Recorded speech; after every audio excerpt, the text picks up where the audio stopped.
Congratulations and welcome to your postgraduate program with the University of Newcastle and the Broken Bay Institute. This session is called a Program Information and Enrolment Session. In general in the university, these kinds of sessions will be held on campus. The nature of these programs, though, is that many of our students do not study on campus, and some of you will never actually visit the campus, which is why this is being made available to you in electronic form. You might be engaging with this program information and enrolment session sitting in front of your computer at home, or perhaps sitting as part of a cohort somewhere across Australia or perhaps somewhere internationally as well. Regardless of how you're engaging with this session, a very big congratulations again for getting into the postgraduate programs at the University of Newcastle and the Broken Bay Institute, and a very warm welcome as well. The purpose of this session is fourfold. The first is to introduce you to relevant University and Broken Bay Institute staff and terminology. To introduce you as well, in the second point, to the University of Newcastle and the Broken Bay Institute model of theological education. The third is to introduce you to some important study habits which will help with your progression through your degree. And the fourth is to introduce you to important university systems and staff, and of course provide the contacts for the latter if you run into any problems throughout your degree or you have any questions.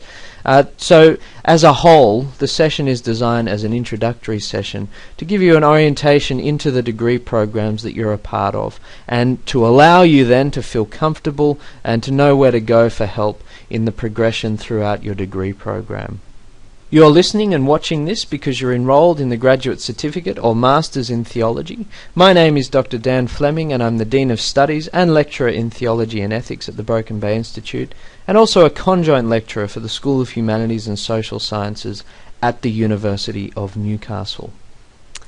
So first we'd like to begin just by introducing you to some new terminology to get you acquainted in the first instance with some of the language that floats around at the University of Newcastle and the Broken Bay Institute. The first thing, quite obviously, is that you're studying with the University of Newcastle. So when you receive your degree at the end of your program, your degree will say a degree from the University of Newcastle on it. Within the university there are various different faculties which incorporate different disciplines within them.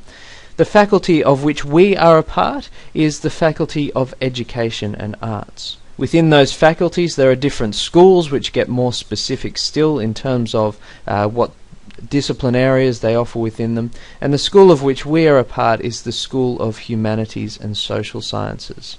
More specifically still, we come under the banner of the discipline of philosophy, religion and theology. So you can see there kind of an inverted pyramid, if you like, the broad organisation of the university. Going more specific still, we have the faculty level, our faculty, the Education of Arts. More specifically still, we're part of the School of Humanities and Social Sciences. More specifically again, part of the discipline of philosophy, religion and theology. And your degree, or your program is the language that's used at the University of Newcastle, is either the Graduate Certificate of Theology or the Masters of Theology. The picture on the left there, you can see the Vice-Chancellor, Professor Gabrielle Macmillan, who is in charge of the University of Newcastle as a whole, and the Pro-Vice-Chancellor, so the head of the Faculty of Education and Arts, is Professor John Gurmov, and you can see his photo on the right there. Within these degree programs, you'll likely be studying through the university's partner institution, which delivers much of the postgraduate programs in the discipline area of philosophy, theology and religion, especially when it comes to the Graduate Certificate of Theology and the Master of Theology. That partner institution is the Broken Bay Institute. This partnership was established in 2010. It's also, therefore, part of the School of Humanities and Social Sciences. So its administrative and quality assurance responsibilities run through the School of Humanities and Social Sciences, and we also report into the discipline of philosophy, religion and theology. So the programs and degrees that the Broken Bay Institute is primarily involved in is the Graduate Certificate of Theology and the Masters of Theology as well. We also do a little bit of teaching into the undergraduate program alongside our University of Newcastle colleagues in the discipline area as well. The Chief Executive Officer of the Broken Bay Institute, there's a photo of him on the left there, is Dr. Jared Goldman, and the Broken Bay Institute Dean of Studies, who's me. There's a photo of me on the right-hand side there. You might come across some different names in the progression throughout your degree and some different titles as well. At the top of the list there is Dr. Timothy Stanley, who's the program convener for any theology programs at the University of Newcastle. So this includes the undergraduate diploma and bachelor's of theology, and also the postgraduate degrees of graduate certificate in theology and master of theology. Dr. Stanley has administrative responsibilities therefore for those programs. I'm below him there, and Dr. Stanley and I work closely together in administering especially the postgraduate programs within the context of the University of Newcastle and the Broken Bay Institute. Michelle Hamilton is your Program Officer for Theology at the University of Newcastle. She'll handle many of your enrolment inquiries and look into your program and keep track of you as you run throughout your degree to ensure that you're following your program correctly and progressing through it in a timely manner and in accordance with the degree rules. Working closely with Michelle is Cheryl Martin, a Student Services at the Broken Bay Institute, and Lucy Bringen as well, who's also in Student Services at the Broken Bay Institute. I'll have a little more to say about how those three very important staff work together in the Broken Bay Institute in order to ensure that you're progressing through your degree in the correct way and that you're moving forwards towards your enrolment. We move now to consider what's known as the Newcastle model of theology in the Australian context.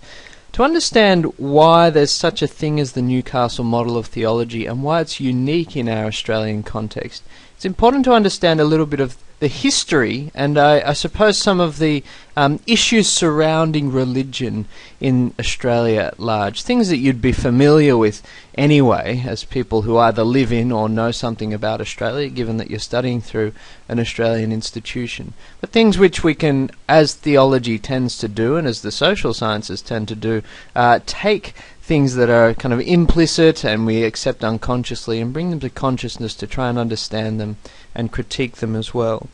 The historian and theologian John Thornhill, in his book Making Australia, which was the history of Australia, entitled his chapter on religion The Embarrassing Subject.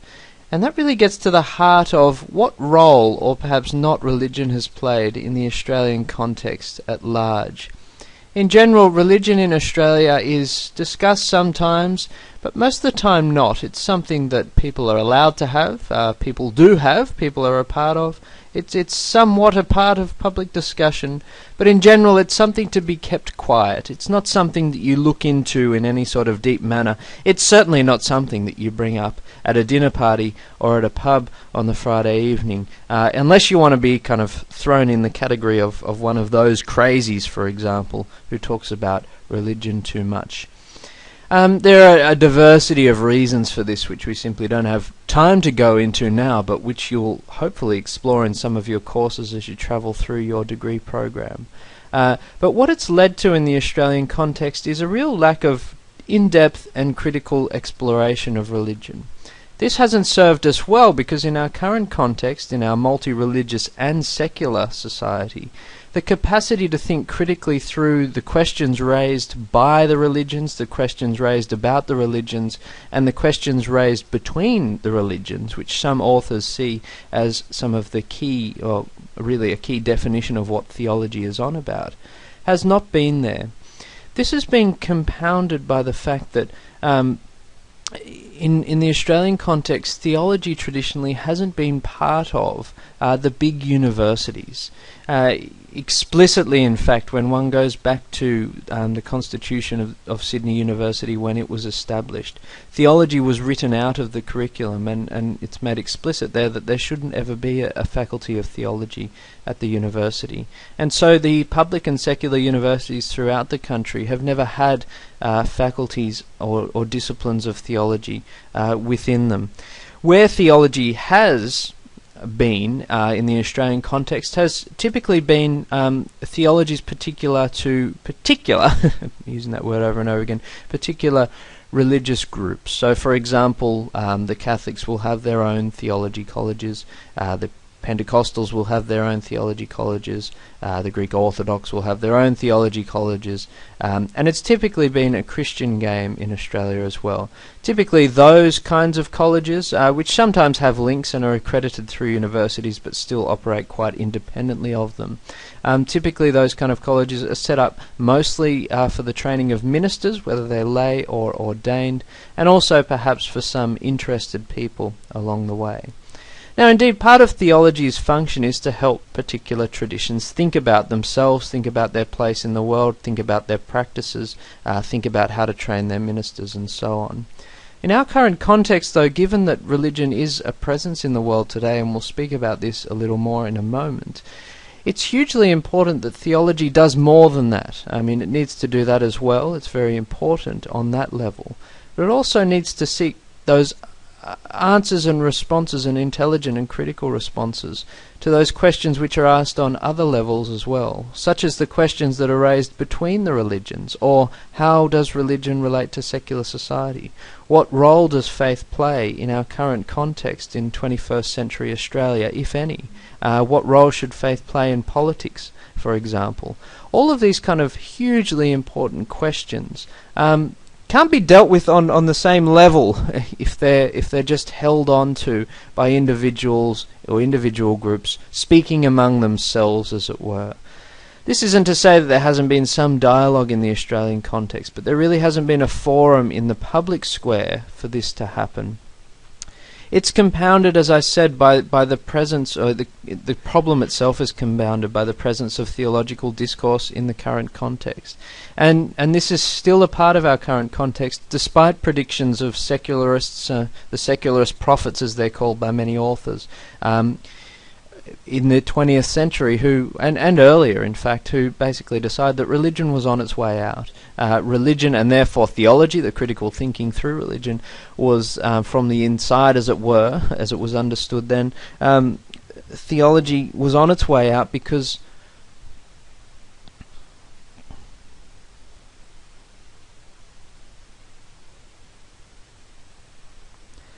well, this is compounded in our current context, given the inevitable presence of theological and religious discourse within it. There are a number of reasons for this.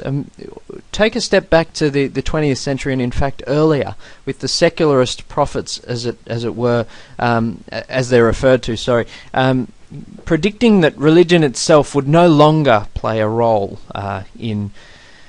in the secular metropolis. So you have people like Harvey Cox predicting that, in the 21st century, religion will be gone. It'll be maybe a private fetish for some, or something to appease certain groups, but certainly in the public square, religion will be vanished. And these people would say, all the better for it. It's not something that can contribute in a constructive way to religious debate. You still get echoes of these voices today. What's tended to happen, though, in our current era is that religion actually is back on the front page. Theological beliefs constitute a hugely important part of our globalized world. So for 4 to 5 billion of the people on our planet today, the primary mode that they identify themselves with when they're asked, "Who are you?" is, "I'm a Christian," or "I'm a Buddhist," or "I'm a Hindu," or "I'm a Muslim." And within those different religious traditions, those theological traditions, there are different subsets as well. So I'm a Catholic Christian, or I'm an Orthodox Christian, or I'm a Pentecostal Christian, for example. I'm part of Sunni Islam, or I'm part of Shia Islam. Now, this is hugely important if a great majority of people on our planet understand themselves in these theological terms and develop their worldview in this theological way. And these people are coming to our country, they're in our country, they're your neighbours, they're you, they're in your classroom, they're your work colleagues, they're your friends, they're your family. Part of the challenge in the current context is to try and understand what all this means. One of the reasons people give for religion still being around is that an integral part of what it means to be human is to be religiosus, to be aware of transcendence, orientated towards transcendence, and to try and make meaning of that as well.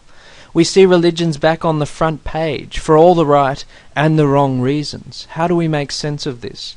Religion in politics. What does it mean as we're approaching another federal election? What role will religion play in that election? Intercultural dialogue, so the importance of being able to engage in dialogue in a particular context, and also in popular culture, where religion, religious themes, theology and theological themes are making an appearance again and again and again,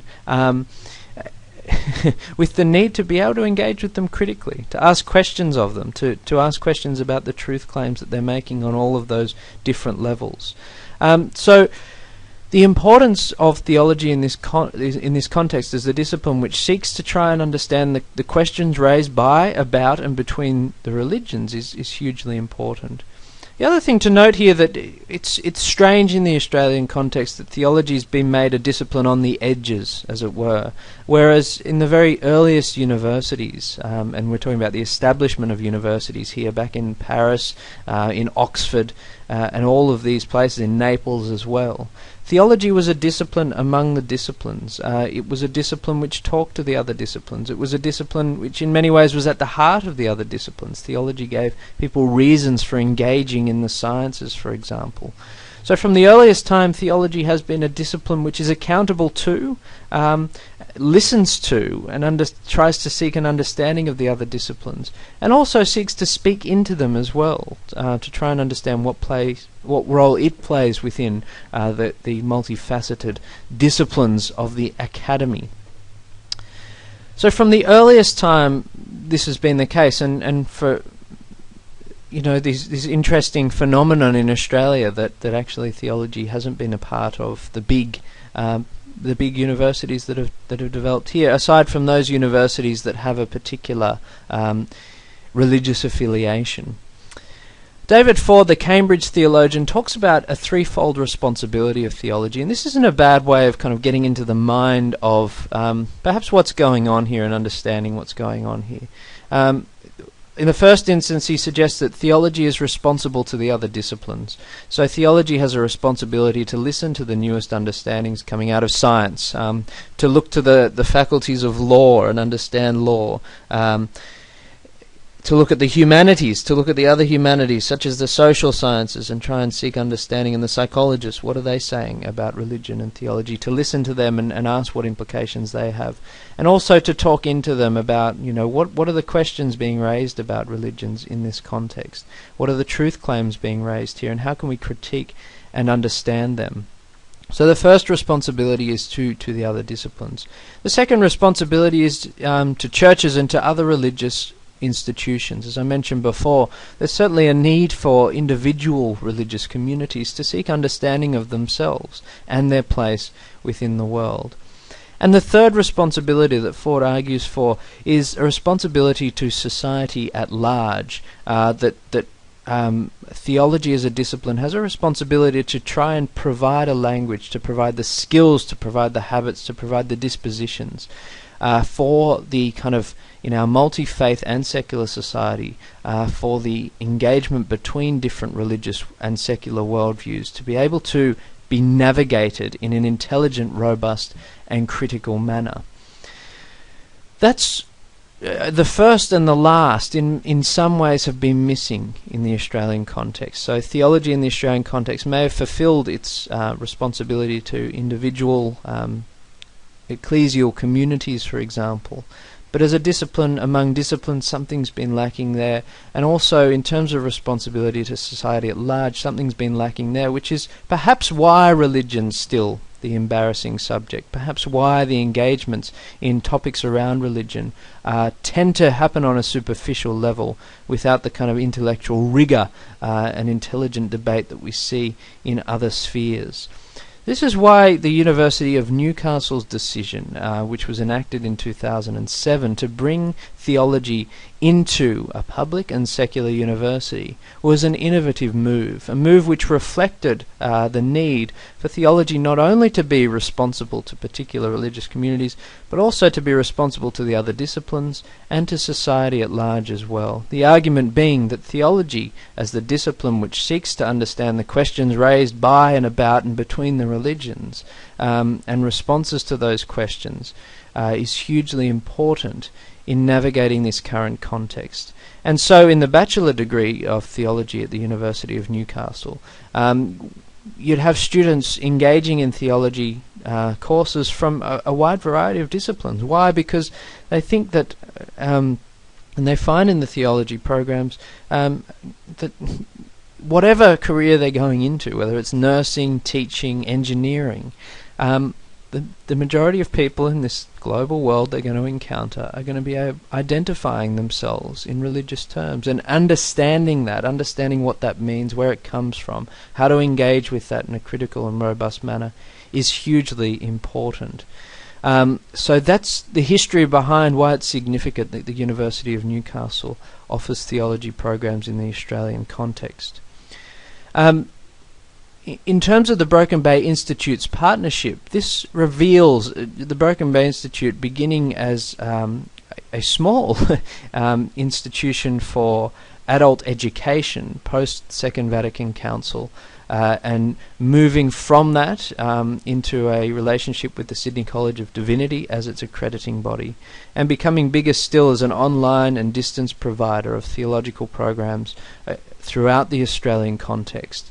The Broken Bay Institute made the decision to shift in 2010 to a partnership with the University of Newcastle, and in so doing revealed its confidence in theology as a discipline among disciplines, responsible to the other disciplines, responsible to society at large, without losing that sense of it also needing to provide a place where particular religious institutions can think through themselves, can seek understanding of themselves. So some of you, for example, will be engaging in your theology program with the University of Newcastle and the Broken Bay Institute because your particular religious institution which you're employed with, so perhaps a Roman Catholic school, has said that it's important as part of your accreditation requirements to seek an understanding of theology. Well, the kind of theology you'll get at the University of Newcastle and the Broken Bay Institute, well, yes, it'll help you to think through, to understand that institution's theological framework. But you can also expect that the other concerns of theology are going to seep through into the discipline here as well.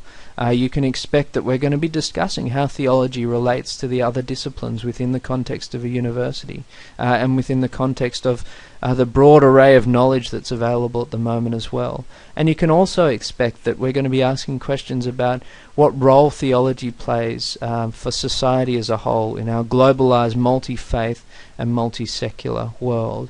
Now, achieving all of those goals is hugely difficult, of course, and in different courses you'll find different emphases depending on what the subject matter is. But it's important always to have that threefold responsibility in mind in order to ensure that the discipline of theology and your studies in theology contributes both to your understanding of whatever concerns you're coming to this program with, but also to broader and hugely important concerns in our context today.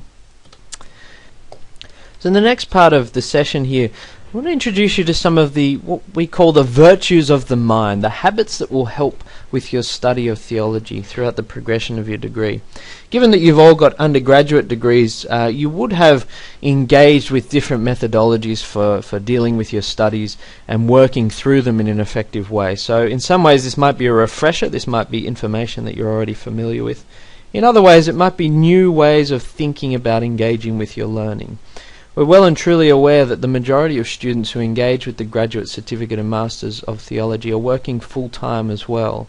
So developing careful habits of engaging with your studies is hugely important to ensure that A, you complete them successfully, and B, perhaps more importantly, that you get the most out of them and that they contribute to your ongoing journey as a lifelong learner.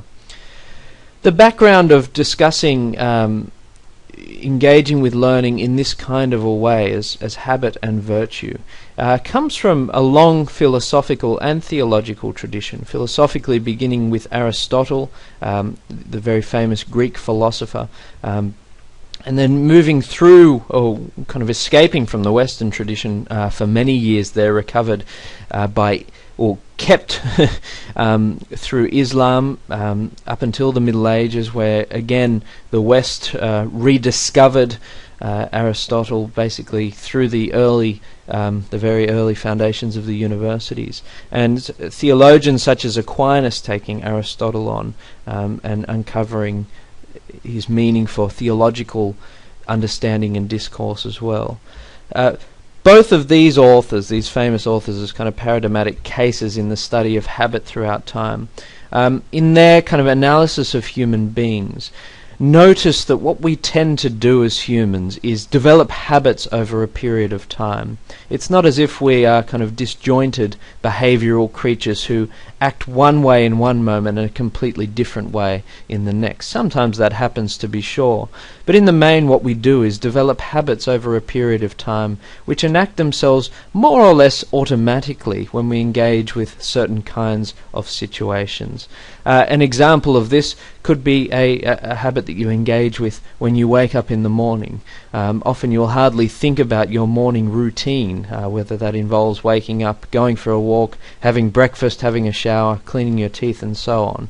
But these kind of deeply ingrained things just become a part of life and enact themselves automatically. Now, both Aristotle and Aquinas discuss this in terms of habits which are vicious and habits which are virtuous. Those vicious habits, of course, are those which don't do well for our human flourishing, which take away from our capacity to flourish. So something like gluttony, the old 7 deadly sins fit in here, is a vicious habit. Why? Because we feed ourselves too much and we indulge with too much food and drink for our well-being and thereby for our flourishing as well. Virtues, on the other hand, are those habits which contribute to our flourishing, so which help us to flourish at the end of the day. So on the opposite side of gluttony, you have a virtue such as temperance, which is to eat and to engage with only as much food as one needs in order to be able to flourish adequately. Interestingly, a lot of what these authors have said in the past has been revisited by those scholars working in education and in the field of neuroscience as well. What they've been able to track in the human brain is that as we continually repeat a behavior or a disposition over and over again, it creates neural pathways in our brain which become more or less automatic over time.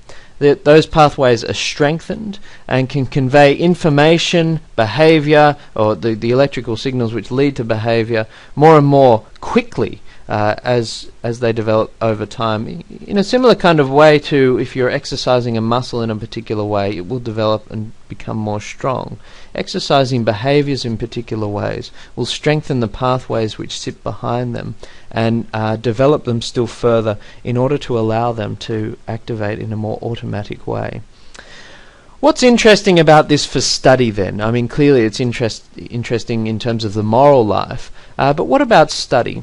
Well, a lot of educational theorists, and many of you engaging in these degrees are involved in education, are suggesting that we develop certain kinds of habits of the mind that assist us with our learning across a lifetime. In the context of our current session, that means the learning across the degree program that you're enrolled in. But hopefully these are the kind of habits that if one develops, one carries them into life thereafter the degree as well.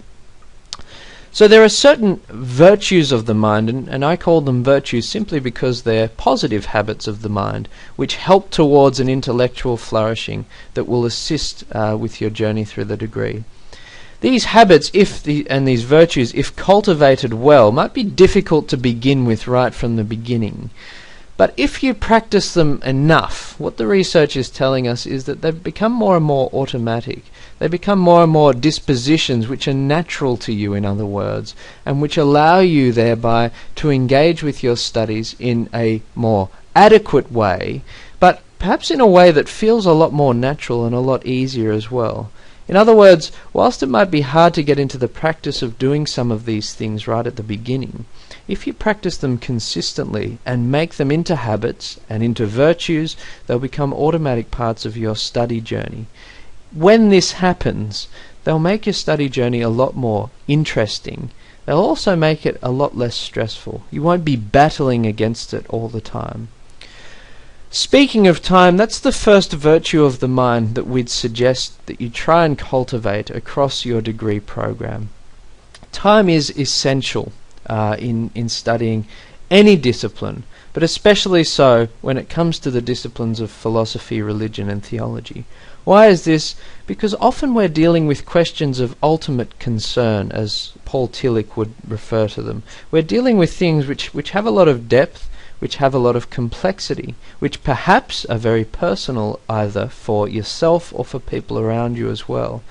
And in exploring such questions and the responses to them, we need to give adequate time to sitting with those questions, to exploring the literature surrounding them, and to preparing our responses to them in the forms of the various assessment tasks that you'll engage with across the semesters that you're enrolled in your program. So cultivating a habit of setting time aside for studies is absolutely essential. This isn't the kind of study that you can just do in the 5 minutes before things are due. Setting aside periods of time amidst the busyness of life, which we're all too familiar with, is essential to be able to sit with the big ideas that you'll be grappling with. It's also essential to be able to engage with the readings that you'll be doing adequately, and also to prepare the extended assessment tasks and the shorter assessment tasks too that you'll be submitting for your courses across the semester.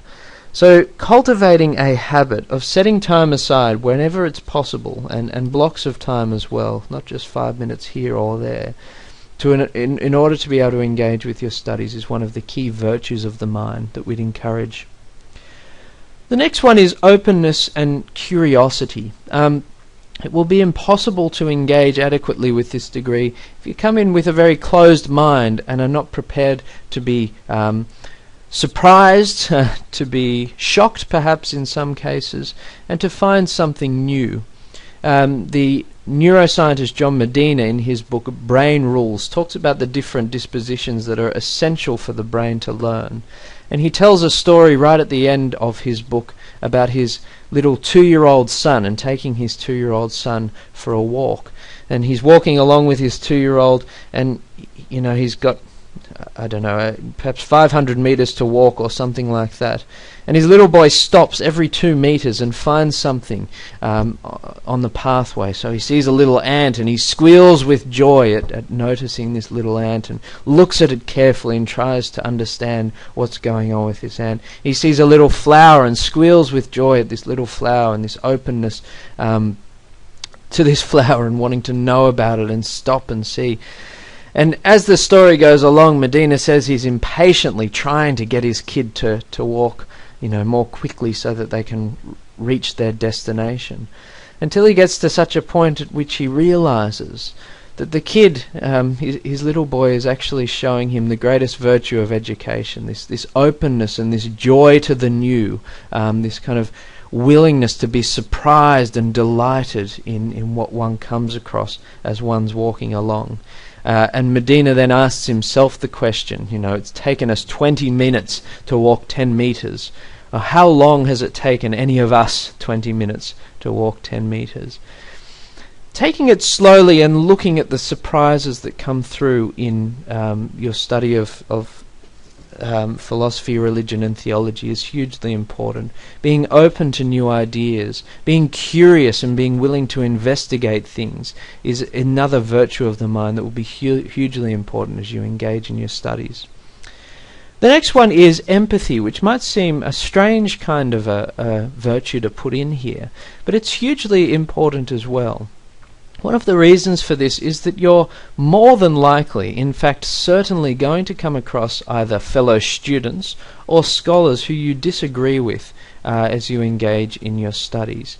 For those of you who engage, and certainly encourage you to do so, in those studies which look at traditions other than your own, you're going to be engaging with different points of view to your own.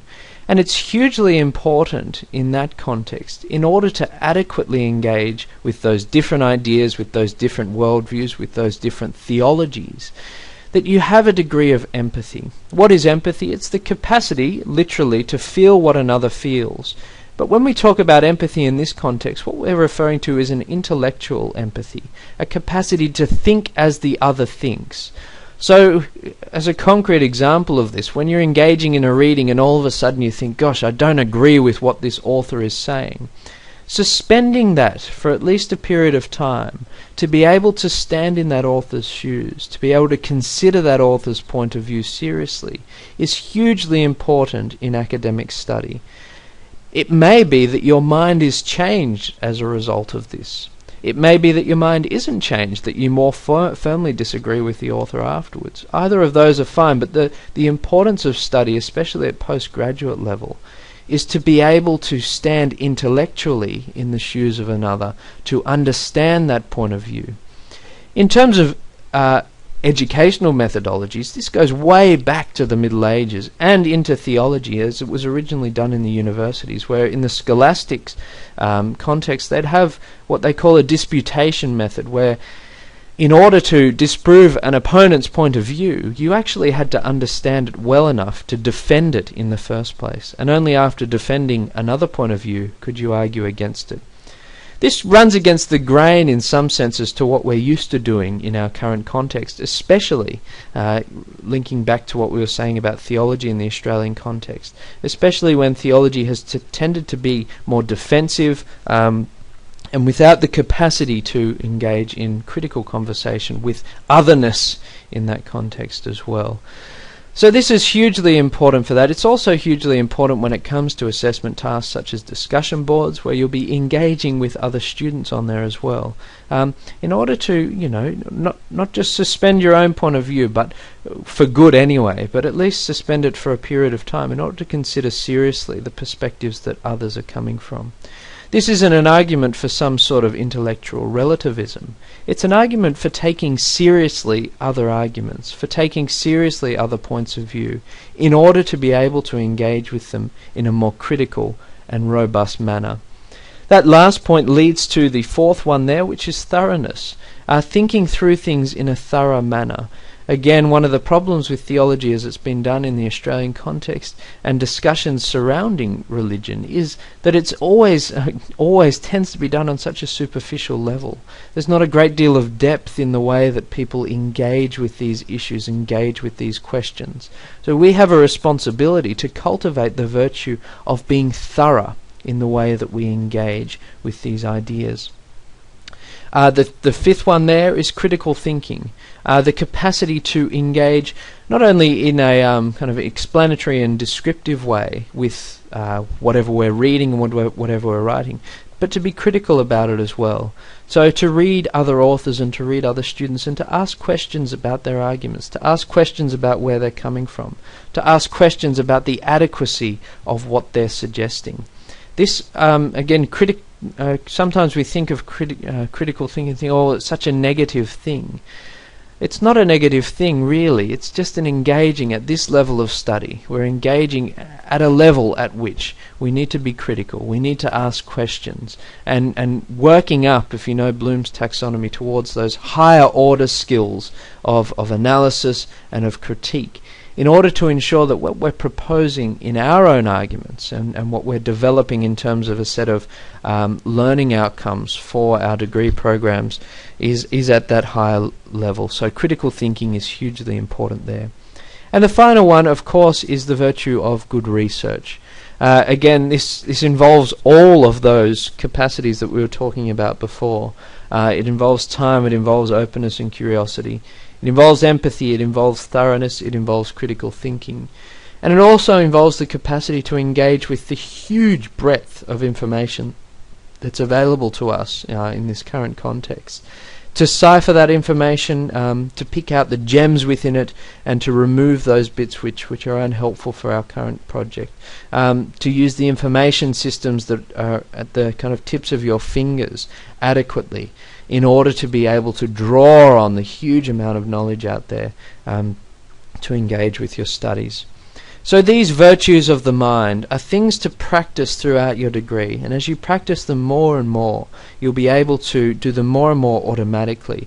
And you'll see as you do this, as you challenge yourself to do this across the semester, those neural circuits in your brain will become stronger still, and you'll be able to do these kinds of things more and more automatically as you go along.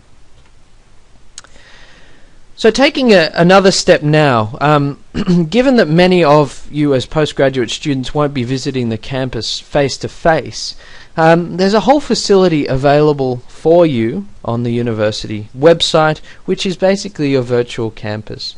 And it's a good way to think about things in terms of, you're not just going to a website here. When you go to the university website and you engage with the relevant systems there, have the analogy in your mind that you're stepping onto the university campus.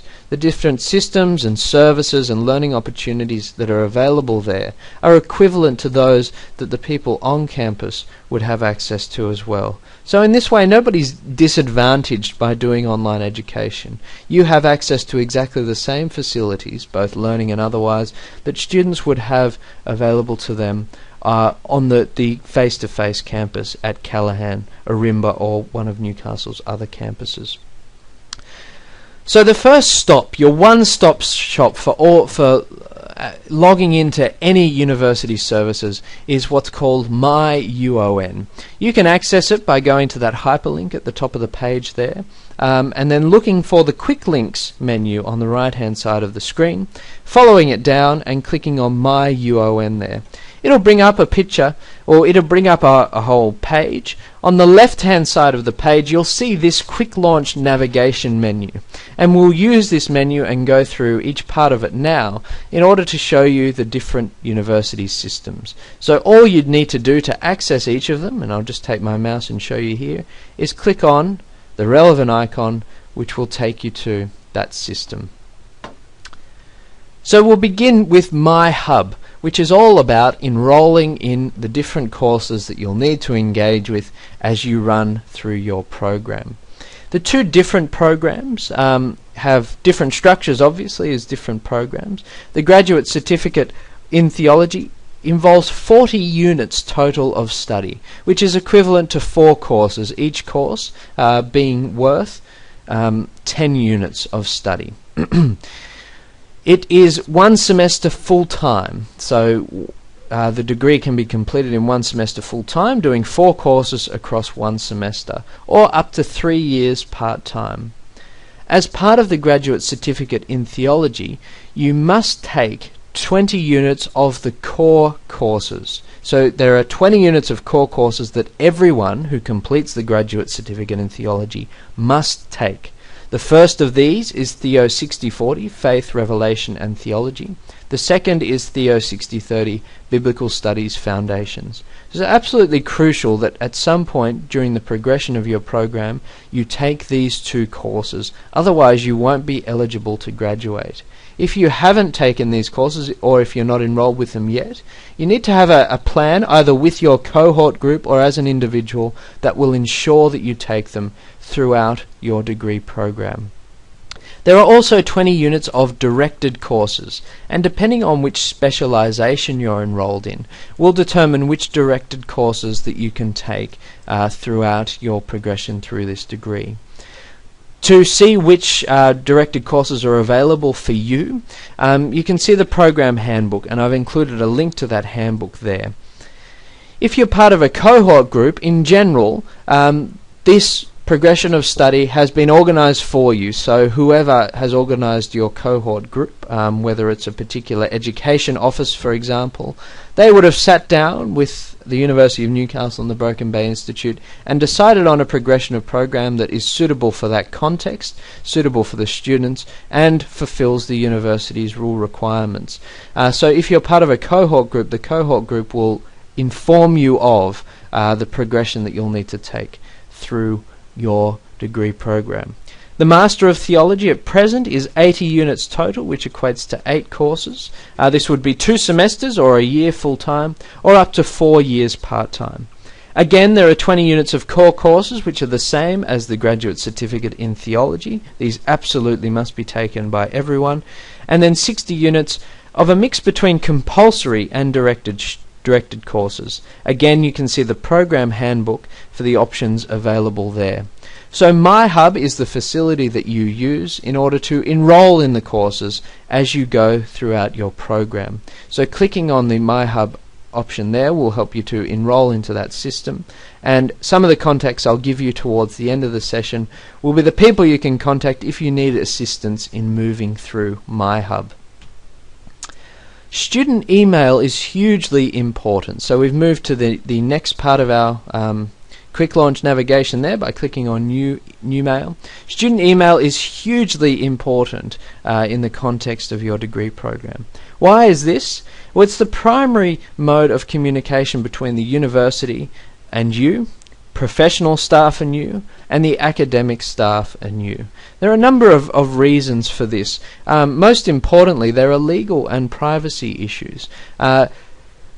The university can't tell, and the Broken Bay Institute can't tell, if you send an email from bubblegum54@hotmail.com that it's actually you who is sending the email. So they've got checks in place to in order to ensure that it's only you who has access to your university email, and it's a legal requirement that correspondence between the university and you happens on that email address. There are other reasons too. The second main reason is that academic staff, when they're communicating with you through the Blackboard enrollment system, have no choice other than to send emails out to your university email account. So any announcements they put up, any direct emails they send to you from Blackboard will come straight to your university address. Furthermore, the professional staff, if they're tracking your progression through a degree program and they find that you haven't taken a core course, for example, they will send you an email straight to your university account, not to your personal account, not to your work account, not to other accounts. So it's hugely important that you check this email regularly, at least once a week, but preferably more. Another habit that you can get into as you go throughout your degree program. To launch the university email, you just need to click on that new mail icon there and it will take you to the login page. And your university email address, highlighted at the bottom of the page there, is C and then your student number at uon.edu.au. Remembering, check your email regularly throughout the semester. It is the only mode of communication the Broken Bay Institute and the University of Newcastle can use to engage with you as you progress throughout your studies and once you're enrolled in the degree program. Online is your online lecture theatre, tutorial room and education environment as a whole. So this is probably the main site that you'll be visiting throughout your degree program. You can access it again using that quick launch navigation bar by clicking on the U Online icon on the right hand side there. You can see it there. When you log in, you'll be taken to a welcome page, and there are a variety of services available for you on that page, which you'll engage with as you go throughout the semester, and the welcome page gives you some information about those. But to get to your online classroom where all of your courses will be delivered, you can see on that image there, you click on Blackboard, have a look at My Course Sites, and whatever you've enrolled in via MyHub, provided it's in the current semester, so for example semester 2, 2013, and the semester has begun, you'll see in My Course Sites that course will be available there. You click on that to gain entry to that course, and your learning materials, including lectures, assessment tasks, discussion forums, and so on, will all be available through that course sites. The other important Blackboard site that you need to be aware of, which will be available underneath My Course Sites, is the program site for the Graduate Certificate and Masters in Theology, through which important updates will be given about administrative requirements for the degrees, about new information available, such as this very session, and also about any other information that you might need throughout the program. So announcements about conferences that are coming up, guest speakers, and all of this kind of important stuff. So we'd again encourage you to check that program site regularly. As a student enrolled in one of these programs, you'll automatically receive updates from that program site through your university email when those updates become available. If you need help about U Online at all in the Blackboard system, that hyperlink down the bottom there is the site to go through. So that's got all your FAQs, it's got links to different kind of support mechanisms, different tutorials and things which will help you to engage with the Blackboard system. And also, just the phone number down the bottom there is hugely important. That's the technical support line for any of your systems at all, your online systems that you need to engage with. 02 4921 7000. If one of the important virtues for your study throughout the degree program is research, you'll need to know about the library. And there are a diversity of different ways that you can engage with the library. In our technical era, it's hugely impressive that you can engage with so much of the library's resources in electronic form. In other words, from the comfort of your home with a stable internet connection, you'll be able to have access to a huge amount of resources that will be relevant for your research throughout the degree, including, for the first point, your course readings, but also the other research you'll need to engage with at this level of study in order to fulfill the requirements for the degree program. So the University of Newcastle's library, you can access by clicking on that library button there, has a variety of different systems which are important. The first one is called the short loan system, and that system houses all of the readings, the compulsory readings, for your course which aren't ebooks. So any readings that a lecturer has decided are important and are perhaps a journal article or a chapter of a book which aren't available as an ebook will be scanned in and available to you on that short loan system. Instructions for accessing those kinds of systems are available via the library website. E-books are becoming huge phenomenon now in the library. You can borrow these from the library. You can, if you've got a compatible e-reader, you can even download them for a period of time onto your e-reader. And also you can print out, depending on who the publisher is, sometimes a chapter, sometimes more from these e-books in order to facilitate your study if you prefer reading things in hard copy. There's a huge e-library available through the University of Newcastle Library. E-journals are also available through the University of Newcastle Library. So as a student you have access to a huge number of e-journals, not just in the discipline that you're enrolled in, but also in other disciplines as well. And of course they have hard copy resources available for those of you who can make it to the library itself. The web address is underneath that little outline there for the library. That also has a whole bunch of FAQs, of tutorials, and of different instruction sheets for engaging with these different resources as well, and their phone number is sitting underneath that. The Broken Bay Institute's library doesn't have an e-library as such, but it does have hard copy resources available both for local and for distance students. For distance students, the deal is that if you find something on the Broken Bay Institute library catalogue that you'd like to borrow, you can send the library an email and they'll post it out to you on the condition that you post it back once you've finished with it. The library's phone number is there and the web address for the library is there as well, which includes a link to the catalogue.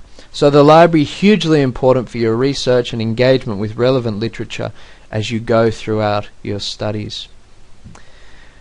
Another hugely important area is the support and administration that you'll need to engage with as you go throughout your study, and you come across the hiccups which are a part of any kind of study, and online as well if you have any problems for that. The best place to look for support and administrative support throughout your study is to click, again from our quick launch pad there, the Ask UON button. This has a huge amount of information within it, and it also has a form that you can fill out and just ask a question if you're not sure where to go for help about something. So clicking on Ask UON will take you to that page. As well as this, some of the things that you'll need throughout your progression through your degree are forms, important university forms, and things like assessment cover sheets. And you can see on the quick launch pad there that there is a link to go straight to student forms. So you can use that and get all of the forms you need. For IT support, there's a link straight to the IT service porthole. So you can either call that phone number I mentioned before, or you can click on that and lodge an electronic request. Ask UON will also take you to student support such as academic skills and counselling. So it's important, and you can see a My Support button there as well. It's important that you know that these facilities are available to you as students of the university as well. So you have access to free and confidential counselling services. You also have access to an excellent academic skills department who will be able to talk you through skills such as essay writing, planning an essay, referencing well, and all of these kinds of things. And if any of those kinds of questions aren't answered, so if you've got other questions that you need to answer, just click on that Ask UON button and you'll be able to request answers for those questions through there. This timetable button, since you are studying online, won't be relevant at the moment. If you are studying on campus, that's where you'd click to find out where your courses will be offered, what rooms and so on. So we'll finish now just with some important contacts who you might need to engage with throughout your studies. For matters relating to enrolment and progression and program progression, you can contact Michelle Hamilton, who, as I mentioned earlier, is the program officer at the University of Newcastle. Michelle's email address is there and her phone number is there as well. As I mentioned also, Michelle works very closely with Cheryl Martin, who's in Student Services at the Broken Bay Institute. Her email address is there and her phone number is there as well. If ever you can't get a hold of one of these people, try the other one as well. Michelle and Cheryl are in constant communication about student queries and are also always kind of CCing each other in on advice that's given to students. They'll be able to talk you through if you're concerned about what a compulsory requirement for your program is, for example, or what course you need to take next. Michelle or Cheryl will be able to give you advice on that. If you're studying with a cohort group, so for example the Broken Bay Catholic Schools Office cohort or another education office or another different group that's been set up in a particular part of Australia, and you're progressing through a program with a cohort, so a cohort's kind of organised that you'll progress in a particular manner and lecturers are coming out to spend a bit of time with you and that kind of thing, Lucy Bringen from Student Services at BBI will be your first port of call there as well, because she just handles those cohort arrangements and she's well and truly across what cohorts will be studying next, how that fits into your degree program, and so on. So if you're part of one of those cohorts, Lucy can be your first port of call. And again, if she's not available, Michelle or Cheryl will be able to help you out as well. Lucy's email address is there and her phone number is there as well. Congratulations once again. Welcome to your postgraduate degree program with the University of Newcastle and the Broken Bay Institute. If you have any questions about your progression through the program, don't hesitate to be in touch with us. We're more than happy to answer these, to guide you through and to ensure that you have an excellent and deeply educational journey through your program, which benefits not only your kind of perhaps career reasons for engaging, but your broader knowledge of our world today, of theology as a discipline and its applications in a diversity of contexts today. So thank you for your time, and please, if there are any questions, don't hesitate to be in touch. Enjoy your degree program, and I'll look forward to hopefully coming across you in one of the courses as you travel through it.